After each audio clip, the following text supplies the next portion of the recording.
अरे 2.5 महिने काय झोपला होता? नैतिकता काय तुम्हाला दिसली नाही का?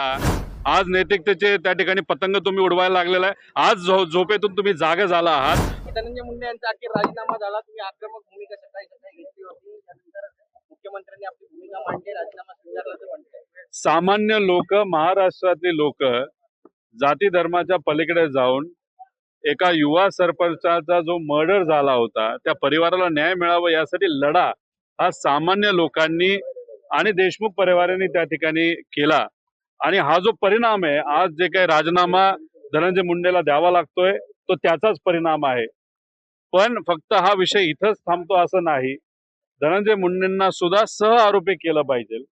कारण का भाजपच्याच एका आमदारांनी सांगितलं होतं की जे पैसे एक्स्ट्रॉशन एका कंपनीकडनं केलं गेलं आणि हे जी सगळी मुळं तिथूनच सुरुवात होतात, ते एक्स्ट्रॉशन आणि त्या पद्धतीची बैठक कुठं झाली असेल तर धनंजय मुंडेंच्या घरी झाली होती.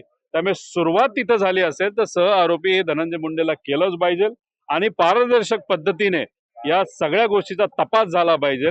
याच्यामध्ये कोण कोण होतं, सत्तेतले कोण कोण होतं, असं आमच्या सगळ्यांचं त्या ठिकाणी मत आहे. 85 दिवस लागले राजीनामा घेण्यासाठी, काय म्हणाल? हा अहंकार होता. सरकारला असं वाटतं की एवढे जास्त आमदार त्यांचे निवडून आलेले आहेत की लोकांनी विरोध करू, आंदोलन करू, विरोधी पक्षातल्या आमदारांनी विरोध करू, नाही तर आंदोलन करू, काही फरक त्यांना पडत नव्हता. पण लोकांकडनं तीव्र निषेध त्या ठिकाणी झाल्यानंतर आणि देशमुख परिवाराने जो लढा लढला त्यामुळेच सरकारला झुकावं लागलं. त्यामुळे सामान्य लोकांची ताकद किती असते आज तिथं आपल्याला बघायला मिळालं. दुर्दैव एवढंच आहे की एखादा व्यक्ती त्यांचा मृत्यू झाल्यानंतर तो व्यक्ती परत येऊ शकत नाही, पण न्याय मिळायला सुरुवात झाली असं आपल्याला कुठेतरी तिथं म्हणावं लागेल. तसंच सूर्यवंशी परिवाराला सुद्धा न्याय आपल्याला येत्या काळामध्ये द्यायचा आहे. पण देशमुख परिवाराची अजून एक मागणी आहे, जी लोकांची मागणी आहे की सह आरोपी धनंजय मुंडेला झालंच पाहिजे.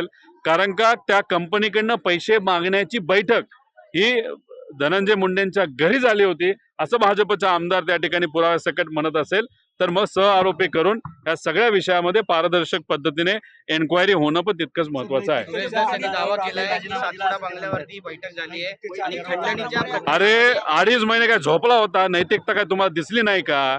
हे जे फोटो आणि जी काही चर्चा आहे, जे काही व्हिडिओज आहेत, तुम्ही सत्तेत असल्यानंतर तुम्हाला 1.5 महिन्यापूर्वी ह्या सगळ्या गोष्टी दिसलेल्या आहेत, तेव्हा तुम्हाला नैतिकता कळली नाही का?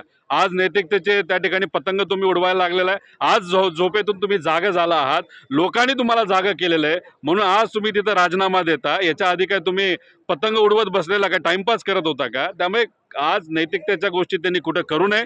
लोकांनी दबाव वाढवला, सामान्य लोकांचा दबाव त्या ठिकाणी असल्यामुळे वातावरण हाताच्या बाहेर गेल्यानंतर जे फोटो काल आले त्यामुळे लोक भावनिक झाले आणि त्यामुळेच त्यांना तिथं झुकावं लागलं, गुडघ्यावर यावं लागलं. आणि फक्त हे कोणामुळे झालं असेल तर सामान्य लोकांना, देशमुख परिवाराने जो लढा लढला याचाच परिणाम आज जो राजीनामा घ्यायला लागतो. त्यामुळे सरकारली क्रेडिट त्याचं घेऊ नये आणि धनंजय मुंडे तर मुळीच घेऊ नये क्रेडिट की मी नैतिकता बघून त्या ठिकाणी राजीनामा देतो. कारण 3 महिने तुम्ही फक्त टाइमपास केला, अहंकार दाखवला आणि सामान्य लोकांनी तुमचा अहंकार मोडला, हे मात्र त्या ठिकाणी खरं आहे. धनंजय मुंडे यांनी ट्विट केलंय, म्हटलंय की वैद्यकीय कारणास्तव तुम्ही वैद्यकीय कारण ते समोर हे बघा, आता त्यांनी कुठलेही कारणं दिली तरी लोकांना माहिती आहे की त्यांना राजीनामा का द्यावा लागला. लोकांच्या लढ्यासमोर त्यांना तिथं गुडघे टेकावेच लागले.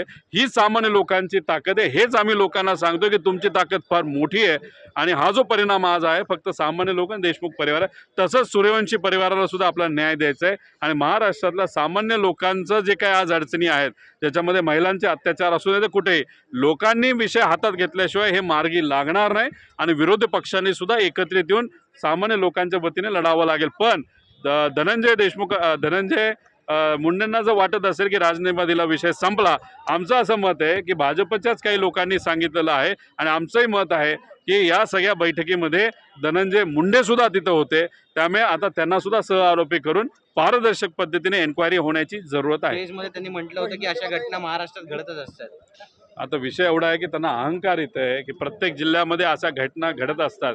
म्हणजे आज सकाळी त्यांची प्रतिक्रिया अशी होती, म्हणजे अहंकार बघा किती, माज किती आहे की सगळ्या जिल्ह्यांमध्ये अशा घटना घडत असतात. फोटो बघितल्यानंतर लोक अक्षरशः भावनिक झालेली आहे. त्यामुळे उगाच काहीतरी बोलून लोकांची दिशाभूल करू नये. तो अहंकार आहे त्यांचा आणि तो अहंकार इतका जास्त झाल्यामुळे त्यांचे जे कार्यकर्ते मित्रपरिवार आहेत त्यांच्यात राक्षसी प्रवृत्ती आल्यानंतर अशा पद्धतीने मर्डर त्या ठिकाणी झालेला आहे आणि हीच प्रवृत्ती कुठेतरी आपल्याला मोडून काढावी लागेल.